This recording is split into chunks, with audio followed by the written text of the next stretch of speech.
So I'd like to thank Peter for the invitation to join. Really sad I won't be able to meet all of you in person. So as Peter mentioned, I just joined the University of Amsterdam a couple of months ago, and I'm going to switch gears a little bit compared to last talk, as I'll talk more actually about physics-based modeling and sort of generating databases from physics-based modeling, in particular multi-scale simulations. A lot of this work was actually done at the Max Planck Institute for Polymer Research, and a lot of it was through an Eminota grant that we had for a few years. And so I wanted to get back to the idea of sort of building, sort of combining force field methods with machine learning, and going back to the big problem of extrapolation machine learning through a bit of a trivial example. And so here it's a bit of a provocative and trivial example that I wanted to learn a Lennard-Jones potential. And so the functional form is shown here. I'm giving some red training points here shown in red. And the predicted curve here is in blue, and it agrees extremely well with the reference curve, which you can't see because it's so good. And of course, the first thing I do with it is I extrapolate into the low distance regime, and so this is what it does. It shows a maximum here instead of diverging, and so it shows a maximum, and then it nicely and smoothly goes to 0. And so physically, this is catastrophically wrong in that it should of course diverge, and it shows the lack of physical intuition and understanding of the model. Mathematically, what's interesting is that it does exactly what it's supposed to, because here what I didn't tell you is that I trained a kernel model with a uniform prior, and so the uniform prior basically means that if there are no neighboring training points, I've asked the model to basically predict 0, and that's what it's doing. And so that's sort of an angle that people have been taking in the recent years is to trying to limit the dangers of machine learning models that are supposed to reproduce physical systems, and that you would want to inform them with some sort of basic physical information, so you don't have to empirically learn it. Actually, learning this divergence can be quite sort of data intensive, and you may not want to invest in that. And so there's been a number of works that have been done around the idea of sort of building a more physically oriented prior. Here I'm showing a few examples. There are examples in terms of building in energy conservation that's been shown in kernels, but also, well, actually here, this is an example for a kernel. Local symmetries as well. If you think about, say, what happens for the hydrogens of a methane group here. There's been interesting work in rotational invariance and covariance, and building kernels that sort of support this a priori rather than learning this empirically. And there's still sort of a number of things to be done. I think there's sort of long-range interaction is still a bit of an open question. We don't really know how to treat them. And also one aspect that we were keen on working on is chemical space transferability, in the sense that we'd like to build models that are appropriate, transferable to a large number of compounds.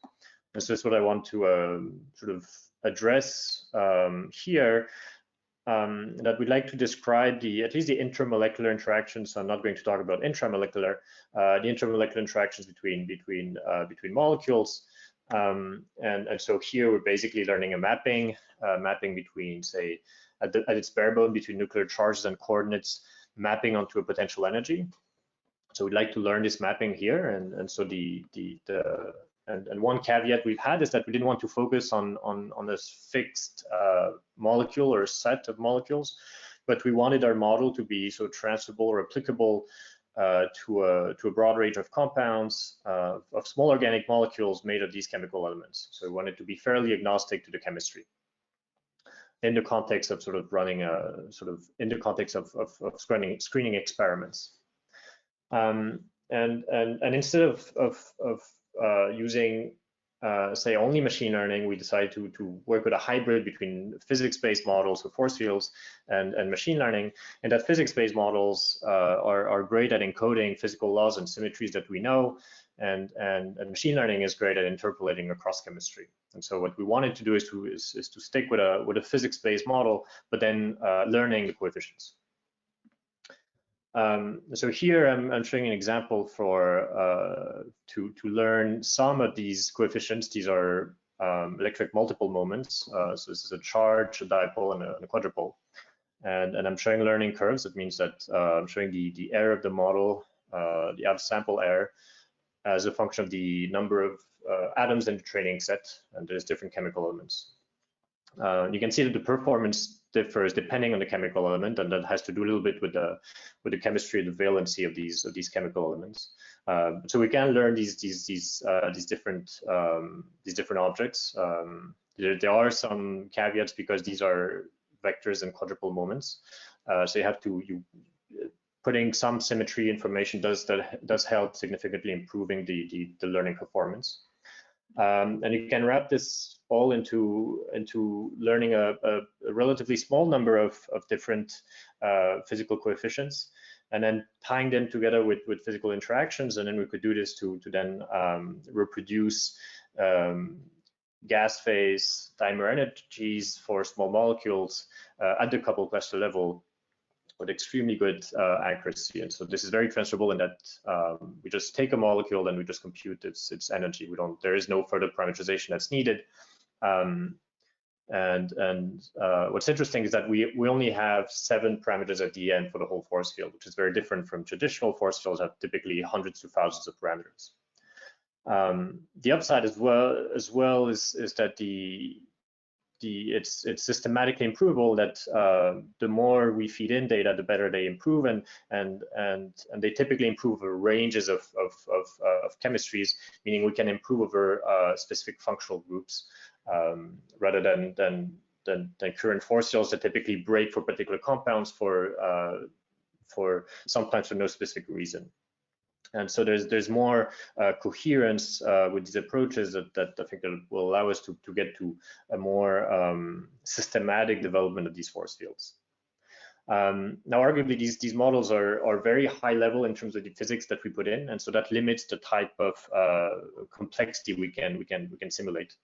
And so we wanted to also sort of bridge the gap and go to examples, more concrete examples of sort of large-scale thermodynamic properties, and sort of probing the free energy for a molecule, and then screen across the molecule. And so the example I'm going to talk about is the insertion of small molecules in a lipid membrane. And so what we'll do is that we'll run a computer simulation of a lipid membrane and the small molecule we insert, and then we're going to screen across different small molecules. And the idea, of course, is going to be able to generate a database of these free energies, but not from experiment, but from computer simulations. And because these are free energies, they're configurational averages, we have to work with models that allow us to sample the conformational space. So we're going to work with sort of force field models, and not only that, but we're going to work with coarse-graining models, meaning that we really work at the level of functional groups, and we're going to run molecular dynamics at the level of these functional groups. And the idea would be to try to draw sort of a map of the free energy, not of one compound, but as a function of this chemical space, and then try to find sort of representative compounds or representative points to try to draw this sort of an idea of a landscape of free energies. And our strategy is to use these coarse-grained models that we parameterize from sort of basic physical chemical properties. So I'll give a little more detail of this in a second. And so the setup is in the following. So we have a lipid membrane we look at, and we're interested in its interaction with a small molecule. And so we're looking at basically at the time scale of crossing spontaneously, so only through thermal fluctuations. Really, we've been looking at the flux of crossing. And so this is drug permeation. So we're going to describe for this reaction coordinate Z. And so this is something that's sort of theoretically very well understood. You can use a Fokker-Planck equation or Smoluchowski equation, and you can draw this permeability coefficient, and which is basically this flux. And this flux is an integral over the coordinate and an exponential of delta G, and delta G is the potential amine force. So the potential amine force is basically the free energy of crossing the compound across this interface. And so what we plan to do is to use computer simulations to sample the potential amine force for the different compounds we're interested in.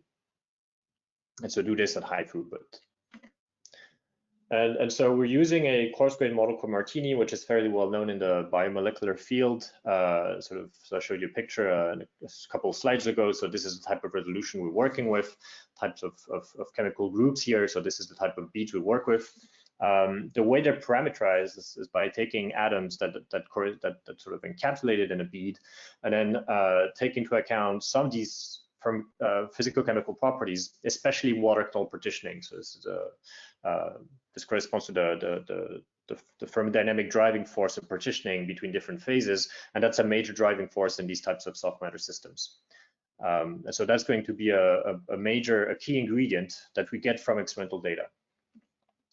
And so from this, we can then assign sort of an appropriate bead type or a chemical flavor, and there's a limited number of these bead types in this Martini force field.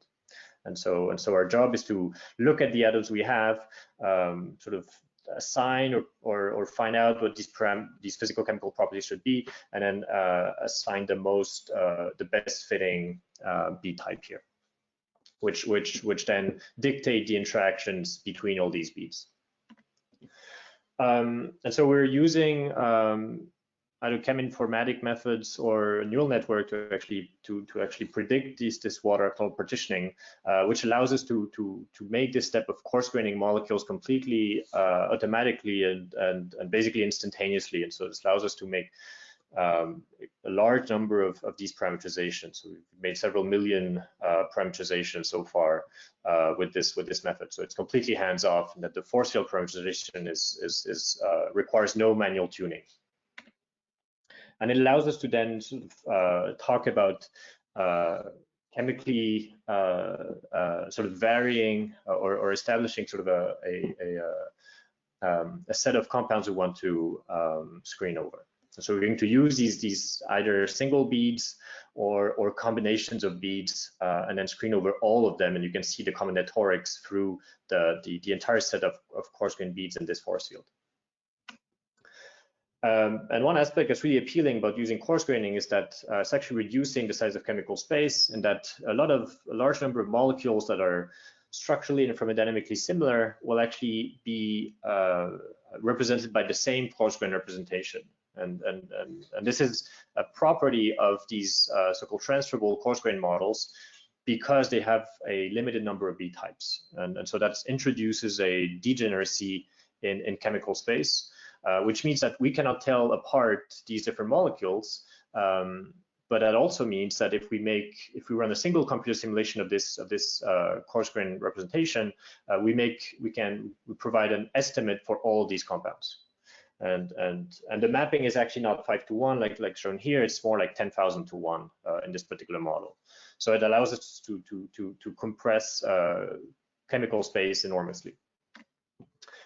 And so to give you an example of the type of framework we work with, it works as follows. So we take a subset of chemical space of sort of drug-like small molecules we're interested in. The coarse grain model we work with basically collapses or projects the chemical space on this hydrophobicity axis. And so every compound here, every coarse grain representation corresponds to a halo of molecules there. And then we pick these different coarse grain representations, and we run molecular dynamics for these different representations. And then we have to take into account things like pKa, because they might protonate or deprotonate. And then we can compute potentials of mean force that we sample through enhanced sampling molecular dynamic simulations. And so we do this for all the compounds, all the 1 bead and 2 bead coarse grain molecules of the model, and at the end we can build a surface of we can build a surface of these probabilities that we can compute. And so we have enough data that we can actually project and represent this surface of probabilities. What's appealing here is that we actually, because we coarse grain before we run any simulation, our framework is extremely computationally appealing because we use the physics before we run any simulation. That's very different from the type of high throughput DFT calculations people have been doing in the chemistry field. So I wanted to show you a quick example of what we can get in terms of results. So this is this permeability surface that we project on a hydrophobicity axis and a pKa. And then what we do is that we cover just the chemistry with molecules. So we've analyzed it with about 500,000 molecules. And so here, this is what we see. So every point here is a compound. And then you can see here we have highlighted blue regions, and these are overrepresented by these chemical groups that are shown.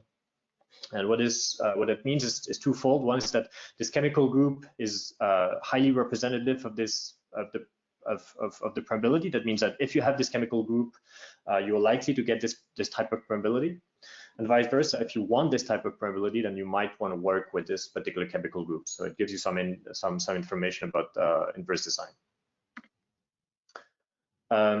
All right, so I should wrap up. I will. So we can sort of expand the size of this chemical space in terms of the number of compounds. We can start thinking about, because we cannot do an exact enumeration, we sort of start doing a sampling, important sampling in this space, and so we're using multicolor simulations to do that. And I'll skip the details. And I should finish here. I would. So the interesting aspect here is that we're using coarse grain modeling to run these high throughput simulations. The fact that we use coarse graining has two advantages. One is that, of course, it's faster than atomistic simulation in sampling the conformational space, which speeds things up by about a factor of 1,000. And also because we reduce the size of chemical space, we get about an additional factor of 1,000 in speed up. And that allows us to draw a structure property relationship problem that's a lot easier, a lot smoother and smaller, which helps us identifying it. And then we sort of, at the end, we try to reinsert chemical details. And I'll stop here. Thank you for your attention. Great, Tristan, thanks so much for that. You're nicely coming in on time, but we can ask or find out if anyone wants to ask a question to you. We've got time for one, perhaps. Looking at the checkerboard of circles and grey. Does anyone have a question for Tristan right now?